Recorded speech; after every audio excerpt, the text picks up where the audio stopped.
ओम नमो भगवते वासुदेवाय। ओम नमो भगवते वासुदेवाय। ओम नमो भगवते वासुदेवाय। श्री कृष्ण गोविंद हरे मुरारे, हे नाथ नारायण वासुदेवा। श्री कृष्ण गोविंद हरे मुरारे, हे नाथ नारायण वासुदेवा।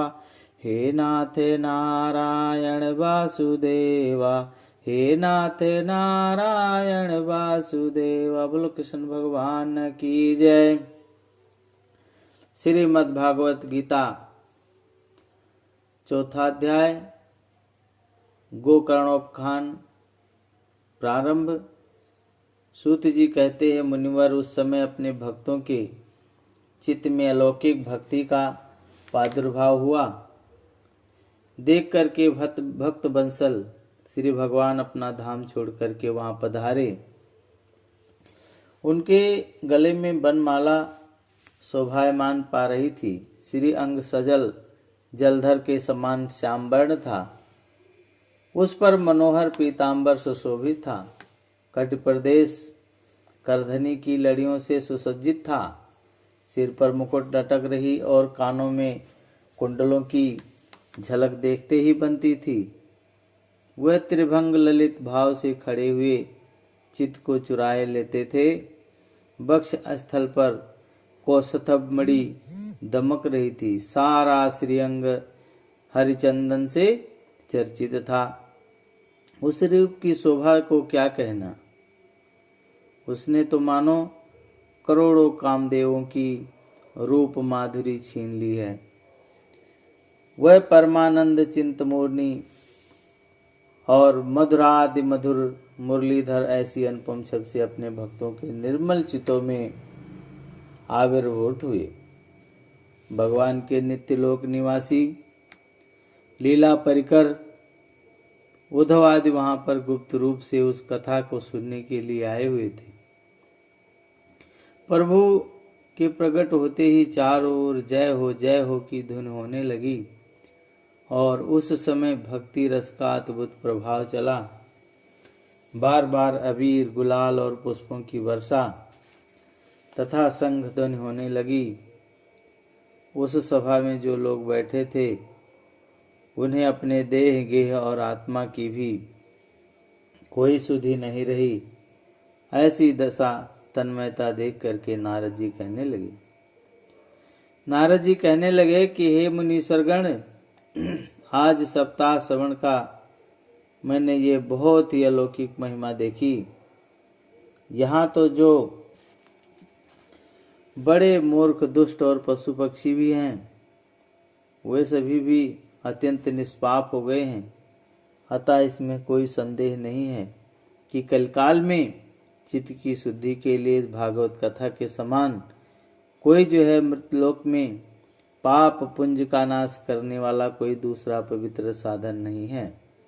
मुनिवर, आप लोग बड़े कृपालु हैं और आपने संसार के कल्याण का विचार करके ये बिल्कुल ही निराला मार्ग निकाला है। आप कृपा करके ये तो बताइए कि इस कथा रूप सप्ताह यज्ञ के द्वारा संसार में कौन कौन से लोग पवित्र हो जाते हैं। सनकादिक ने कहा कि जो लोग सदा तरह तरह के पाप किया करते हैं, निरंतर दुराचार में ही तत्पर रहते हैं और उल्टे मार्गों पर चलते हैं, जो क्रोध अग्नि से जलते रहने वाले हैं, कुटिल हैं और काम परायण हैं, वे सभी जो है इस कलयुग में सप्ताह यज्ञ से पवित्र हो जाते हैं। जो सत्य से चित माता पिता की निंदा करने वाले हैं, तृष्णा के मारे व्याकुल हैं और आश्रम धर्म से रहित हैं, दंभी दूसरों की उन्नति को देख करके कुढ़ने वाले हैं, दूसरों को दुख देने वाले हैं, वह भी जो है कलयुग में सप्ताह यज्ञ से पवित्र हो जाते हैं। जो मदिरापान करने वाले हैं, ब्रह्म हत्या, स्वर्ण की चोरी, गुरु स्त्री गमन और विश्वासघात, 5 महापाप करने वाले छल कपट को करने वाले, क्रूर पिशाचों के समान निर्दयी, ब्राह्मणों के धन से पुष्ट होने वाले व्यभिचारी लोग जो हैं, वह भी इस कलयुग में सप्ताह यज्ञ से पवित्र हो जाते हैं। जो दुष्ट आग्रह पूर्वक सर्वदा मन, वाणी या शरीर से पाप करते रहते हैं, दूसरों के धन से ही पुष्ट होते हैं तथा मलिन मन और दुष्ट हृदय वाले हैं, वह भी कलयुग में सप्ताह यज्ञ से पवित्र हो जाते हैं। नारद जी कहने लगे कि अब मैं तुम्हें जो है इस विषय में एक प्राचीन इतिहास सुनाते हैं, उसके सुनने से ही सभी पाप नष्ट हो जाते हैं।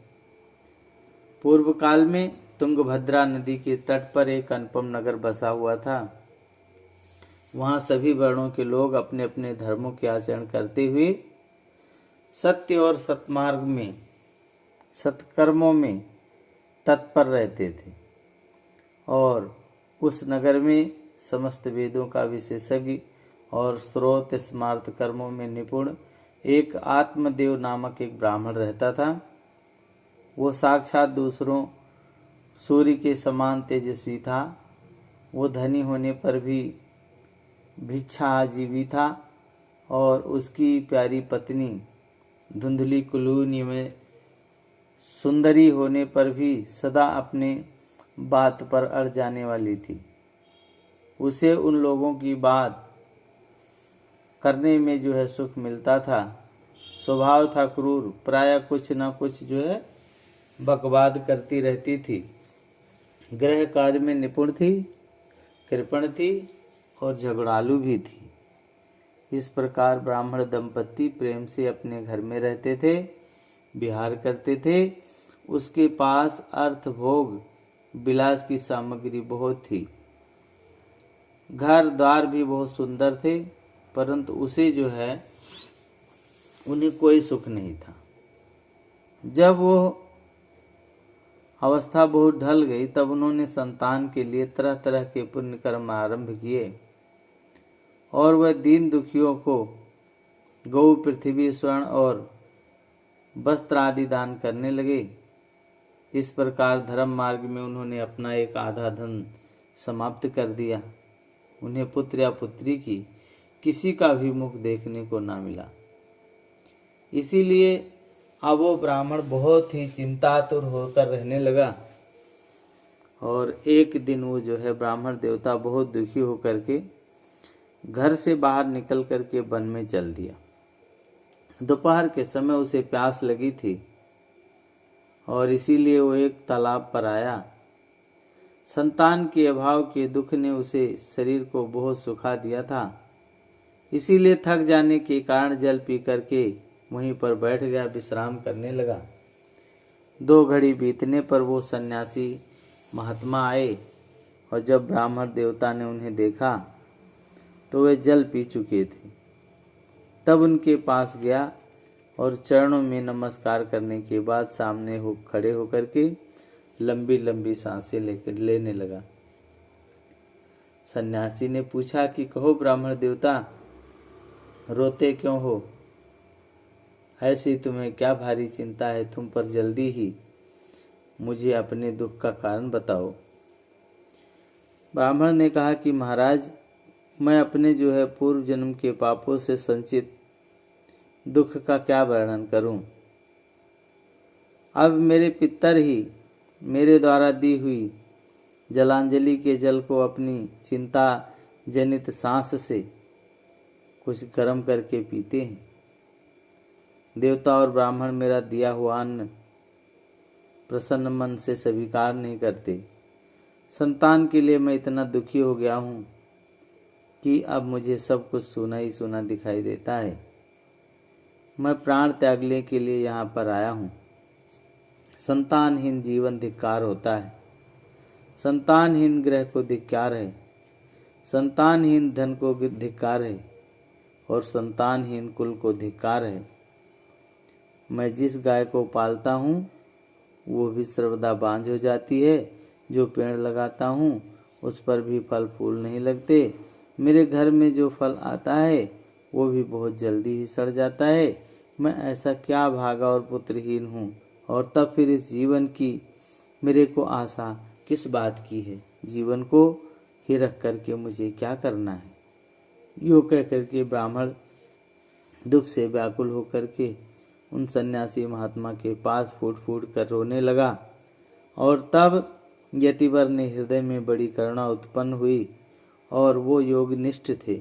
उन्होंने उसके ललाट की रेखाएं सारा देख लिया था, सारा वृत्तांत जान लिया था, और फिर उसे विस्तार पूर्वक कहने लगे। सन्यासी ने कहा कि ब्राह्मण देवता, आप जो है प्रजापति का मोह त्याग दें। कर्म की गति बहुत प्रबल होती है, और विवेक का आश्रय लेकर के संसार की वासना छोड़ दो। हे विप्रवर सुनो, मैं इस समय जो है तुम्हारे प्रारब्ध देख करके निश्चय किया है कि 7 जन्म तक तुम्हारे कोई संतान नहीं होगी। और पूर्व काल में राजा सगर ये अंग को संतान के कारण दुख भोगना पड़ा था। हे ब्राह्मण, अब तुम कुटुंब की आशा छोड़ दो। संन्यास में ही सब प्रकार का सुख है। ब्राह्मण ने कहा कि महात्मा जी, विवेक से मेरा क्या होगा? मुझे तो बलपूर्वक पुत्र दीजिए, नहीं तो मैं अपने सामने ही, आपके सामने ही शोक मूर्छित होकर के अपने प्राण त्यागता हूँ। जिसमें पुत्र स्त्री आदि का सुख नहीं है, ऐसा संन्यास तो सर्वदा नीरस ही होता है। इस लोक में तो पुत्र पौत्र आदि से भरा पूरा गृहस्थ आश्रम ही है। ब्राह्मण का ऐसा आग्रह देख करके उन तपोधन ने कहा कि विधाता के लेख को मिटाना एक हट करने से बड़ा कुछ भी नहीं है। तो राजा चित्रकेतु ने बड़ा कष्ट उठाना पड़ा था। इसीलिए हे देव,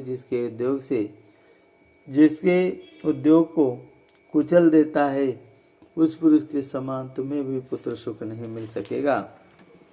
मैंने यह जो है हठ पूर्वक पकड़ रखा है, और अर्थी के रूप में तुम मेरे सामने उपस्थित हो। ऐसी दशा में मैं तुम्हारे को क्या कहूँ?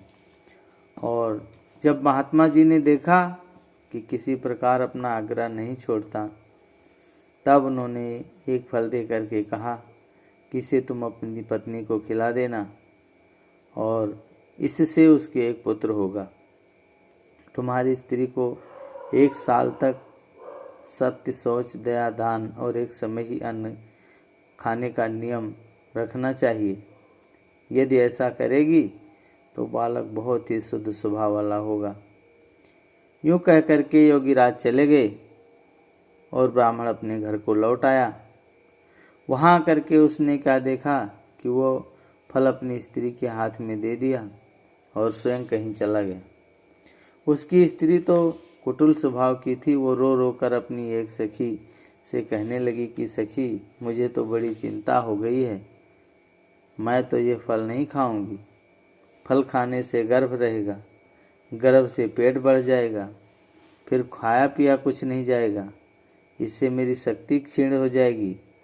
तब बता, घर का धंधा कौन करेगा, घर का काम कौन करेगा? और देववश यदि कहीं गांव में डाकुओं का आक्रमण हो गया तो गर्भिणी स्त्री कैसे भागेगी? यदि सुखदेव जी की तरह ये गर्भ में ही, पेट में ही रह गया तो इसे बाहर कैसे निकाला जाएगा? और कहीं प्रसव काल के समय वो टेढ़ा हो गया तो फिर प्राणों से भी हाथ धोना पड़ेगा। यूँ भी मैं प्रसव के समय बड़ी भयंकर पीड़ा होती है, तो मैं सुकुमारी भला ये सब कैसे सहन कर सकूंगी? और जब मैं दुर्बल पड़ जाऊंगी तब ननद रानी आकर के घर का सब माल मत्ता समेट करके ले जाएंगी, और मुझे तो सत्य, शौच आदि नियमों का पालन ही होना बड़ा कठिन जान पड़ता है। जो स्त्री बच्चा जनती है उसे उस बच्चे के लालन पालन में भी बहुत कष्ट होता है। मेरे विचार से तो बद्धा या विधवा स्त्रियां ही सुखी रहती हैं। मन में ऐसे तरह तरह के कुतर्क उठने से जब वो फल नहीं खाया, और जब उसके पति ने पूछा कि फल खा लिया, तो उसने कह दिया हाँ खा लिया। एक दिन उसकी बहन अपने आप ही उसके घर आई और तब उसने अपनी बहन को सारा वृतांत सुना करके कहा कि मेरे मन में इसकी बड़ी चिंता है। मैं इस दुख के कारण दिनों दिन दुबली होती जा रही हूँ। हे बहन, क्या करूँ? बहन ने कहा कि मेरे पेट में बच्चा है और प्रसव होने पर वो बालक मैं तुम्हें दे दूंगी और तब तक तू गर्भवती के समान घर में गुप्त रूप से सुख से रह जा और तू मेरी पति को कुछ धन दे देगी तो वो तुझे जो है अपना बालक दे देंगे। हम ऐसे युक्त करेंगे जिससे सब लोग यही कहें कि इसका बालक 6 महीने का होकर मर गया और मैं जो है नित्य प्रति तेरे घर आकर के उस बालक का लालन पोषण करती रहूंगी। तो इस समय इसकी जांच करने के लिए यह फल जो है गऊ को खिला दे। ब्राह्मणी ने स्त्री स्वभाववश जो जो उसकी बहन ने कहा था वैसे ही सब किया और इसके पश्चात समयानुसार जब उस स्त्री के पुत्र हुआ तब उसके पिता ने चुपचाप ला करके उसे धुंधली को दे दिया।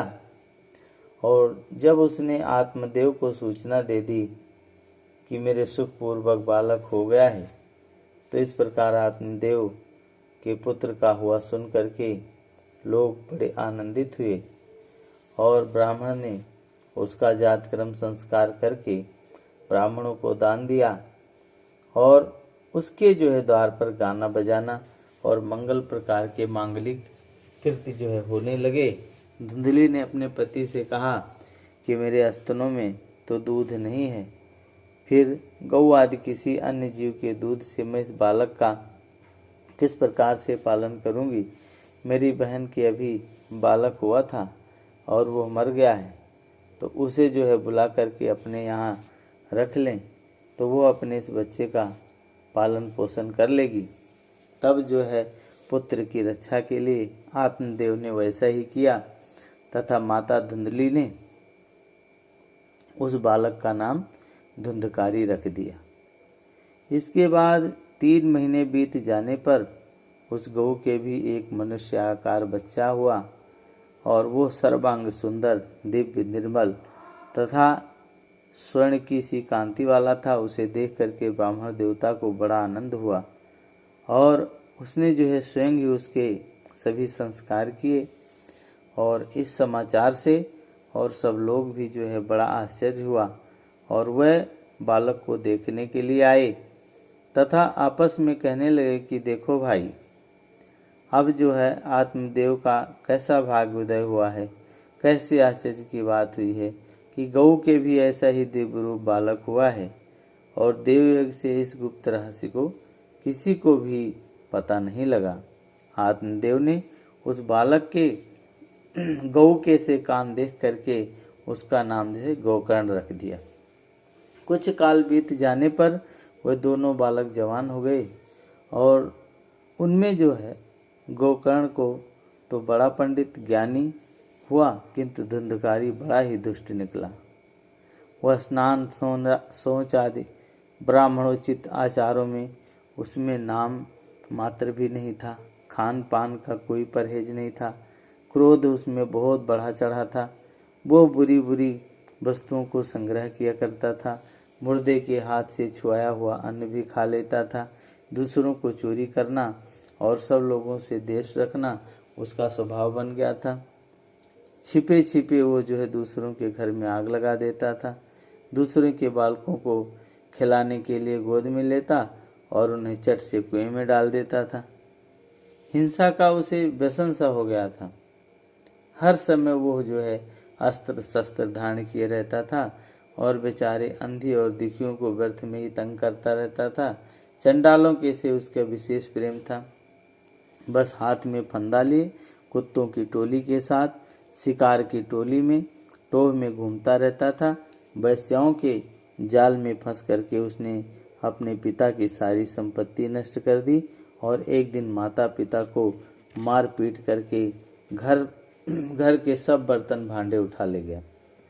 इस प्रकार से जब सारी संपत्ति स्वाहा हो गई और तब उसका जो है कृपण पिता फूट फूट करके रोने लगा और बोला कि इससे तो इसकी जो है माँ का बांझ रहना ही अच्छा था, कुपुत्र तो बड़ा ही ये दुखदाई होता है। अब मैं कहाँ रहूँ, कहाँ जाऊँ, मेरे इस संकट को कौन काटेगा।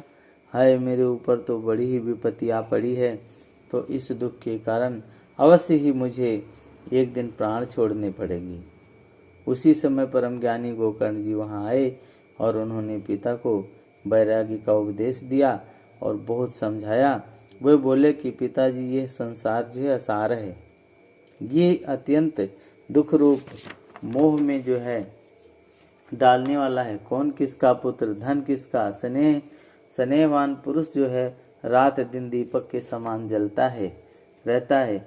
सुख ना तो इंद्रियों को है, ना चक्रवर्ती राजा को है। सुख ना तो केवल विरक्त को है, एकांत मुनि को है। ये मेरा पुत्र है, यह अज्ञान छोड़ दीजिए। मोह से नरक की प्राप्ति होती है, शरीर तो नष्ट होगा, और इसीलिए ये सब कुछ छोड़ करके वन में चले जाइए।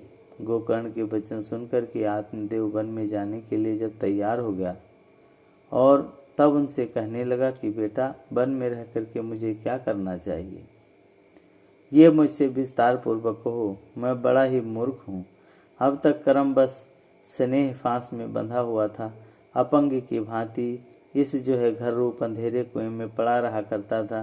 तुम बड़े दयालु हो, इससे मेरा उद्धार करो। तब गोकर्ण ने कहा कि पिताजी, ये शरीर जो है हड्डी मांस रुधिर का पिंड है, आप इसमें जो है मैं मानना छोड़ दो और स्त्री पुत्र आदि का अपना जो है कभी न मानो। इस संसार को रात दिन जो है क्षणभंगुर देखो और इसकी किसी भी वस्तुओं को अस्थायी न समझो और उसमें राग न करो। बस एकमात्र वैराग रस के रसिक होकर के भगवान की भक्ति में लगे रहो। भगवत जन जो है ये सबसे बड़ा धर्म है, निरंतर उसी का आश्रय लिए रहें। अन्य सब प्रकार के लौकिक धर्मों से मुख मोड़ लें, सदा साधु जन की सेवा करें, भोगों की पास लालसा को पास ना फटकने दें तथा जल्दी जल्दी दूसरों के जो है गुण दोष का विचार करना छोड़ दें। एकमात्र भगवान सेवा भगवत सेवा करें, कथाओं का रस का पान करें। इस प्रकार जो है पुत्र की वाणी से प्रभावित होकर के आत्मदेव ने घर छोड़ दिया और वन की यात्रा के लिए जो है चल दिए। यात्रा के लिए जब चल दिए, यद्यपि उनकी आयु उस समय 60 वर्ष की हो चुकी थी, फिर भी वो बुद्धि में जो है पूरी दृढ़ता थी। वहाँ दिन रात भगवान की सेवा पूजा करने और नियम पूर्वक भागवत के 10वें स्कंद का पाठ करने से उसी से भगवान श्री कृष्ण चंद्र को उन्होंने प्राप्त कर लिया। श्री कृष्ण गोविंद हरे मुरारे, हे नाथ नारायण वासुदेवा। श्री कृष्ण गोविंद हरे मुरारे, हे नाथ नारायण वासुदेवा। बोलो कृष्ण भगवान की जय।